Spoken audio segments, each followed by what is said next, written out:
বন্ধুরা সকলকে স্বাগত জানাই আমার এই ভিডিওতে। এটা আমি ইসকনের রথযাত্রার অনুষ্ঠান থেকে ভিডিওটা করছি। আর রথযাত্রার অনুষ্ঠান শুধু রথযাত্রাই ছিল না, আর একটা নতুন চমক, এটা আমি দেখে অবাক হয়ে গেছিলাম, সেটাই এই ভিডিওতে শেয়ার করছি। সেদিন আমি আর আমার ছেলে গেছিলাম, তো থাকুন আমার এই ভিডিওতে, চলুন দেখুন কি দেখাতে চাইছে।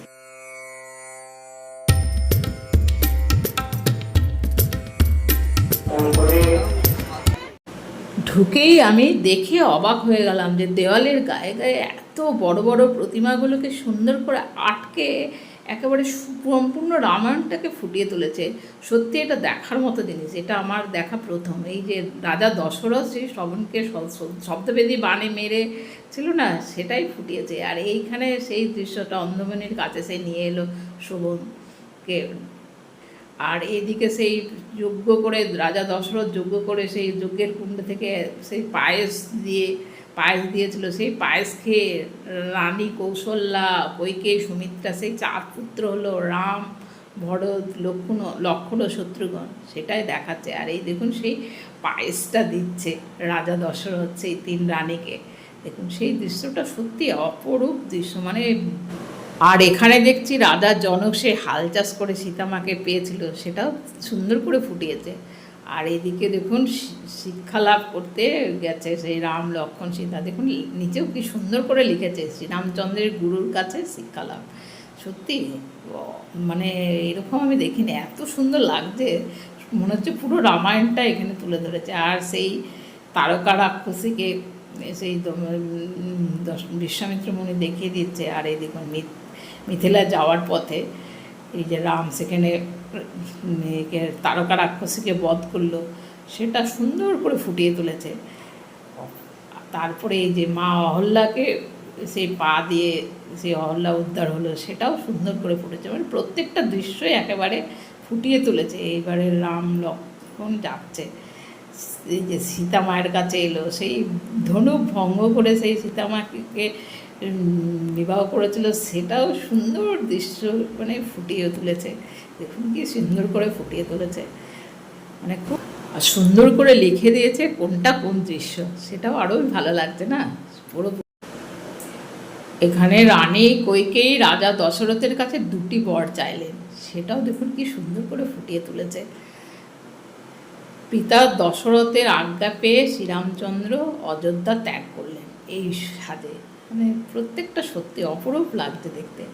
তারপরে দুঃখে কাতর হয়ে রাজা দশরথের মৃত্যু, দেখুন এই দৃশ্যটা। এই দেওয়ালে তারপরে দেখাচ্ছে সেই ভরত এলো রাম সীতার কাছে আজ্ঞা চাইতে। আর এই দেওয়ালে দেখাচ্ছে সেই রাম সীতা লক্ষ্মণ বনবাসে যাত্রা করলো, খুব সুন্দর, মানে এত অ্যাক্টিভ লাগছে কি বলবো। আর সেই কেওটের সেই গঙ্গা নদী পার করে দিল নৌকা করে, এটাই ফুটিয়ে তুলেছে। দেখুন কি সুন্দর লিখে বুঝিয়ে দিয়েছে, মানে কোনো অসুবিধাই হবে না। শ্রীরামচন্দ্রের পাদুকা মাথায় করে ভরত অযোধ্যায় গমন করলো আর নন্দীগ্রামে বাস করতে লাগলো, সেটা এখানে ফুটিয়ে তুলেছে। আর এই দেখুন এখানে রাম সীতা আবার বনবাসে। আর এইখানে দেখাচ্ছে রাম সীতা লক্ষ্মণ পঞ্চবটী বনে এলো। আর ওই যে নৌকায় করে সে কেউ পা ধুয়ে দিয়েছিল, এ দেওয়ালে এটা ফুটিয়ে তুলেছে। মানে এটা আগে করেছিল, তারপরে নৌকা গঙ্গা নদী পার করেছিল।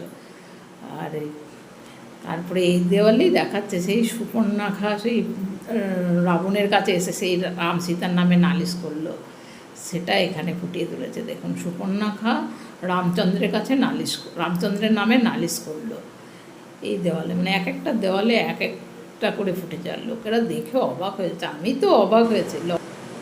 লক্ষ্মণের গণ্ডি কাটা খুব সুন্দর করে ফুটিয়েছে সত্যি, যেমনি আঁকাগুলো হয়েছে আর এগুলো মূর্তিগুলো খুব সুন্দর বসেছে। আর এখানে দেখুন সেই সুপর্ণাখার নাক কান কাটা।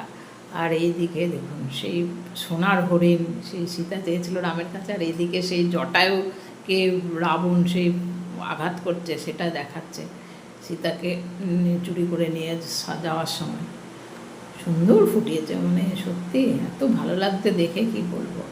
আর এই দেখুন এইদিকে সীতা অলঙ্কারগুলো ফেলছে সে আকাশপথে যাওয়ার পথে, সেটাও এখানে সুন্দর করে ফুটিয়ে তুলেছে। আর এইদিকে রাম লক্ষ্মণ সেই জটায়ুকে দেখে সব সীতার কথা জানতে পারে। মাতা শবরীর কাছে সেই রাম লক্ষ্মণ এসেছিল সীতার খোঁজে। আর তখন শবরী সেই যায় রাস্তাটা বলে দিয়েছিল, সেটা এখানে ফুটিয়ে তুলেছে। তারপরে হনুমানের সঙ্গে সাক্ষাৎ হয়েছিল রামচন্দ্রের লক্ষ্মণের, সেটা এখানে ফুটিয়ে তুলেছে। তারপরে হনুমান সেই সুগ্রীবের সাথে পরিচয় করে দিয়েছিল রাম লক্ষ্মণের। তারপরে এই যে এখানে দেখাচ্ছে সব, মানে দেখে মানে সত্যি এত অ্যাক্টিভ লাগছে, আর দেখে খুব ভালো লাগছে। প্রত্যেকটা গল্প ফুটিয়ে তুলেছে সুন্দর করে। আর এই যেদিন আমরা প্রথম শুরু হয়েছিল সেদিন এসেছিলাম বলে এত ফাঁকা ফাঁকা দেখতে পেয়েছিলাম। আর দেখুন সবগুলো ছবি মানে এত অ্যাক্টিভ লাগছে মাটির প্রতিমাগুলো করার জন্য, মানে দেখে আমি অবাক হয়ে যাচ্ছি। আর এই জোনটা ছিল পুরো হনুমানের জন্য, হনুমান যে কাজগুলো করেছিল সেটা এই দেওয়ালে দেওয়ালে ফুটিয়ে তুলেছে। দেখুন কি সুন্দর করে ফুটিয়ে তুলেছে। আর এই দেখুন দেওয়ালের গায়ে হনুমানের সেই সম্পত্তির সঙ্গে পরিচয় হয়েছিল, সেই গল্পটা আছে না রামায়ণে, ওটাই এখানে ফুটিয়ে তুলেছে সব। তারপরে দেখাচ্ছে সেই ওরা সমুদ্র দেখে অবাক হয়ে গেছিলো, সেটা সুন্দরভাবে এখানে ফুটিয়ে তুলেছে, কি করে পার হবে সেই ভেবে।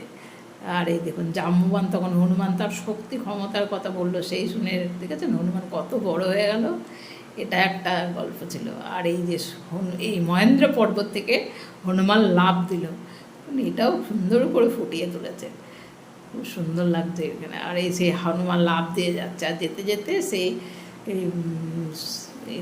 আকাশপথে যাচ্ছে, আর যেতে যেতে এই যে রাক্ষসী সুরসা সেই বিশাল আকার ধারণ করেছে, আর এদিকে হনুমান বুদ্ধি করে সেই ছোট্ট মাছির আকার ধারণ করে ওর মুখ দিয়ে গলে বেরিয়ে গেল, সেটাই এখানে দেখা যাচ্ছে। লঙ্কাপুরীতে লঙ্কিনী এইভাবে রাক্ষসী রূপ ধরে ওকে পথ অবরোধ করলো, আর এখানে দুঃখে সীতা অশোকবন এইভাবে বসে আছে, সেটা হনুমান দেখলো। আর এখানে তারপরে দেখাচ্ছে যে হনুমান সীতার কাছে এসে তার রামের দূত হিসাবে পরিচয় দিয়ে তার ওই সেই আংটিটা দেখালো তার পরিচয়। তারপরে এদিকে বন্দি করে রাবণের কাছে নিয়ে যাওয়া হলো হনুমানকে, তারপর ওকে আগুন ধরিয়ে দেওয়া হলো লেজে, তারপরে আবার সেই জলে করে করে আবার সেই চলে এলো। এর এইদিকে রাম রাবণের যুদ্ধ হলো, তারপরে আবার ওরা দেশ ফিরে এলো, সেটাই সুন্দর করে ফুটিয়ে তুলেছে পুরো, মানে পুরো রামায়ণটা, কোনোটা গল্প মনে হচ্ছে যেন বাদ ছিল, প্রত্যেকটা গল্প এত সুন্দর করে ফুটিয়ে উঠেছে, আমি তো দেখে অবাক হলাম। আর বাচ্চারা দেখলে তো এটা ভীষণ খুশি হবে, আর ওরা যেন মনে হবে চোখের সামনে পুরো রামায়ণটা দেখতে পাবে, এত সুন্দর করে ফুটেছে। সত্যি এটা একটা অন্যরকম, আমার তো ভীষণ ভীষণ ভালো লাগলো। তো আপনাদের কেমন লাগলো সেটা অবশ্যই কমেন্টে জানাবেন। আর তারপরে দেখছি যাওয়ার দিকে এদিকে লবকুশের জন্ম হয়েছে, সুন্দর দৃশ্য। তারপরে আবার সেই অশ্বমেধ যজ্ঞ, এই অশ্বমেধ যজ্ঞে সেই লবকুশ সেই অশ্বমেধ ঘোড়াটাকে ধরেছে, সেটাও এই দৃশ্যে ফুটে উঠেছে। আর এদিকে একদম শেষ, তারপরে আবার সেই সীতা সেই অগ্নি পরীক্ষা দিল, আবার লবকুশের সাথে রামের দেখা হলো, এখানেই পুরো মানে রামায়ণটা পুরো শেষ করেছে। সত্যি এরকম মানে আমার দেখা এটা প্রথম, এত ভালো লাগলো বন্ধুরা। আর যেদিন গেছিলাম সেদিন, আর তারপরে আরেকদিন গেছিলাম লাইটে এটা দেখাচ্ছে, সেদিন এইরকম ভিড় হয়েছিল। আর আমরা যেদিন প্রথম দিন গেছিলাম সেটা তো বললামই, আর পরে এইরকম মানে সবাই মনে জানতে পারেনি, এত সুন্দর জিনিসটা সত্যি না দেখলে মিস করার মতন একটা জিনিস। আমার তো ভীষণ ভীষণ ভালো লাগলো বন্ধুরা। আপনারা সকলে সুস্থ থাকবেন, ভালো থাকবেন, আমার ভিডিও দেখতে থাকবেন। Thank you, by.